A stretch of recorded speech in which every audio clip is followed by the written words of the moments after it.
नमस्कार भैया बहनों। आदर्श शिक्षण समिति बाड़मेर ऑनलाइन क्लास में आप सभी का हार्दिक स्वागत अभिनंदन। कक्षा 9वीं विषय हिंदी गद्य पाठ पाठ क्रमांक 7 कवयित्री महादेवी वर्मा द्वारा रचित पाठ है मेरे बचपन के दिन।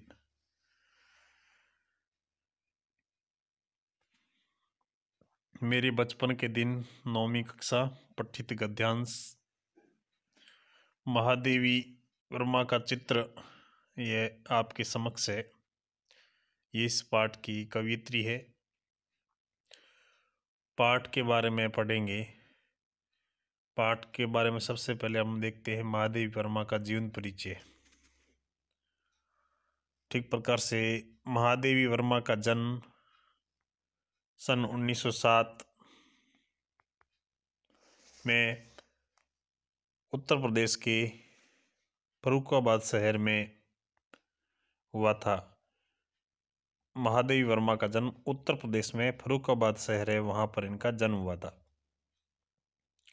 उनकी शिक्षा और दीक्षा, इन्होंने शिक्षा ग्रहण की प्रयाग में हुई। प्रयाग महिला विद्यापीठ में प्राचार्य पद पर लंबे समय तक कार्य करते हुए उन्होंने लड़कियों की शिक्षा के लिए काफ़ी प्रयत्न किए। इन्होंने लड़कियों के बारे में शिक्षा केंद्र खोले और लड़कियों को प्रेरित किया, शिक्षा के प्रति अलग जगाई लड़कियों को। 1987 में उनका देहांत हो गया। 1987 में लगभग 80 वर्ष तक ये जीवित रहे। महादेवी जी छायावाद के प्रमुख कवियों में से एक थी। निहार, रश्मि, नीरजा, यामा, दीपशिखा उनके प्रमुख काव्य के संग्रह हैं। कविता के साथ साथ उन्होंने सशक्त गद्य रचनाएं भी लिखी। सशक्त का अर्थ था मजबूत, जिनमें रेखा चित्र तथा संस्मरण प्रमुख है। अतीत के चलचित्र, स्मृति की रेखाएं, पथ के साथी, श्रृंखला की कड़ियाँ उनकी महत्वपूर्ण गद्य की रचनाएं हैं। महादेवी वर्मा को साहित्य अकादमी एवं ज्ञानपीठ पुरस्कार से सम्मानित किया गया।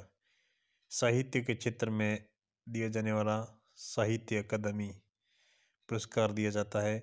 भारत सरकार द्वारा उन्हें पद्म भूषण से सम्मानित भी किया।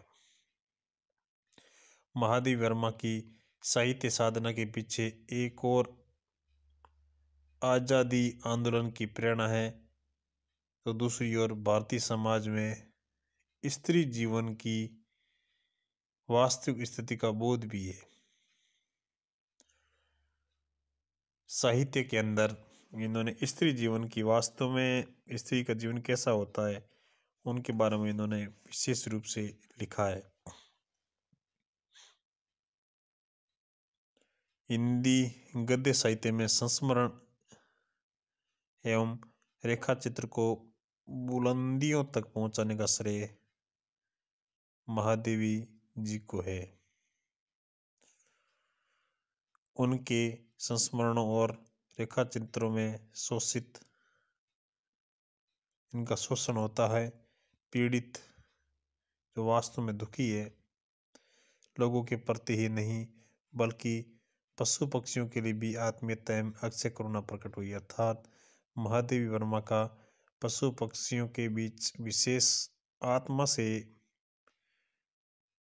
लगाव था और उन पर अपनी दया भी प्रकट करती थी, जो कभी मिटने वाली नहीं हो ऐसी दया। उनकी भाषा शैली सरल एवं स्पष्ट है तथा शब्द चयन प्रभावपूर्ण है और चित्रात्मक है। उसके बाद पाठ के मूल परिचय में देखेंगे। मेरे बचपन के दिन में महादेवी जी ने अपने बचपन के उन दिनों को स्मृति के सारे लिखा है। इन्हीं हम सब का बचपन होता है, कितना श्रेष्ठ बचपन होता है। हम अपने अतीत को याद करते हैं तो बहुत सारी चीज़ें हम सबको ध्यान में आती है। तो महादेवी जी ने भी अपने बचपन के दिनों की यादें हैं। बचपन में क्या पहनती थी, क्या खाती थी, किस प्रकार की अपनी मित्र मंडली थी। जब वे विद्यालय में पढ़ रही थी,